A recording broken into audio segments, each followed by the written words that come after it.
Assalamu alaikum, урматтуу кыргыз элим, урматтуу жердештерим. Менин атым Болотбек, мен Токтогул шаардык кеңешинин депутаты болом. Мен сөзүмө 3 мүнөт көңүл буруп коюңуздар. Бул өтө маанилүү.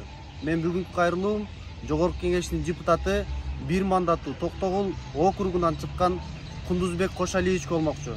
Урматтуу Кундузбек Кошалиевич, мен Токтогул шаардык кеңешинин депутаты катары сөзүмдү бир аз угуп коюңуз. Мүмкүн кеңешим, мүмкүн сыным болор. Сиз буга чейинки келген Жогорку кеңештин депутаттарынын эң мыктысы деп мен эсептейм. Буга чейинки балык депутаттардын эң жакшысы деп эсептейм. Өңчөй акыркы 2 депутатка караганда. Бирок мен сиз менен Жогорку кеңеште жолукканда маселенин кабыргасынан койдум элем. Элдин көйгөйүн чече турган чоң маселелерин айттым элем. Бүгүн ошол жөндө дагы бир ирет кайталап айткым келет.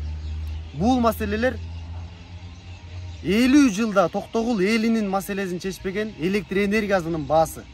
Андан кийин Камбарата 1, Камбарата кесинин түшүшү.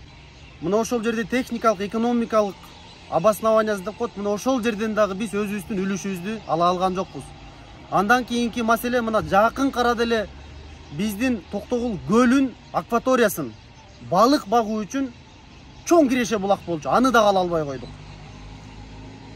Мына андан кийин спецфонд дээрлик 2 миллиардка жакын сом каражат жумшалып, бирок эч бир маселе чоң көлөмдө чечилген жок.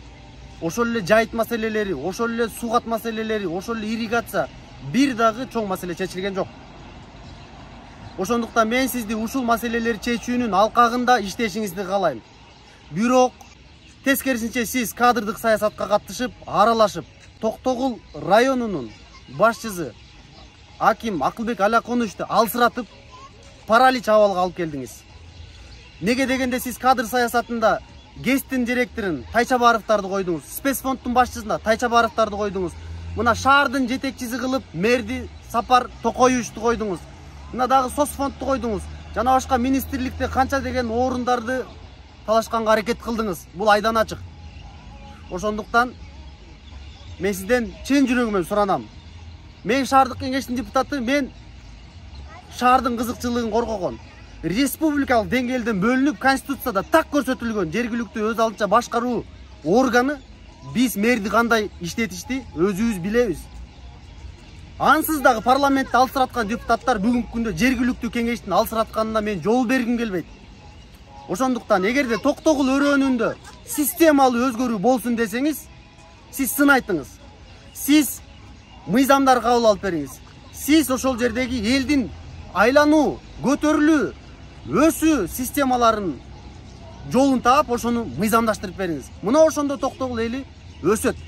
Тескерисинче сиз ошол жерде кадрларга аралашкан болсоңуз, аларга бир дагы сүйүлө албайсыз.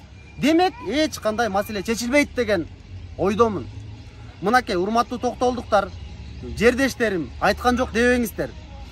Суунун башы, шамалдын башы кайсыл жактан келаткан сиздерге бүгүн айткым келет.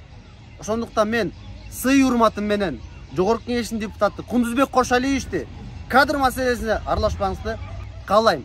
Анткени сиз президент өзү айткандай, кадр саясаты аксап турат, жетишпей турат деп айтып атасыздар.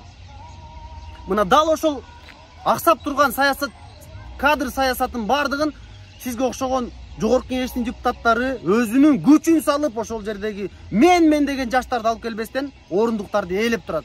Анан кантип келечек муун күчтүү жаштар чыгат деп сиздер аракет жолбозо кепилдик бересиздер. Эч качан чыкпайт. Мына кадр резервте мыкты деген инсандар бар, бирок келе албай атат. Эми дагы азыр шаардык кеңештин мына башчысын кетиргенге туура келди. Шаардын мэрин кетиргенге туура келди. Эми биз Кудай буйруса мына шаардын мэри, жаңы келген мэри ким болот экен, ким менен иштешет экенибизди мен күтүп турам. Ошол инсан кайсы бир саясат топтун, жолбозо кайсы бир жетекчинин кол алдындагы адам эмес, мыкты инсан келсе экен деп каалайм. Кыргызстаныбыз өнүксүн, анчинде Токтогулубуздун чоң көйгөйлөрү чечилип, элдин бакубат жашоосу орун алсын. Аман болуңуздар.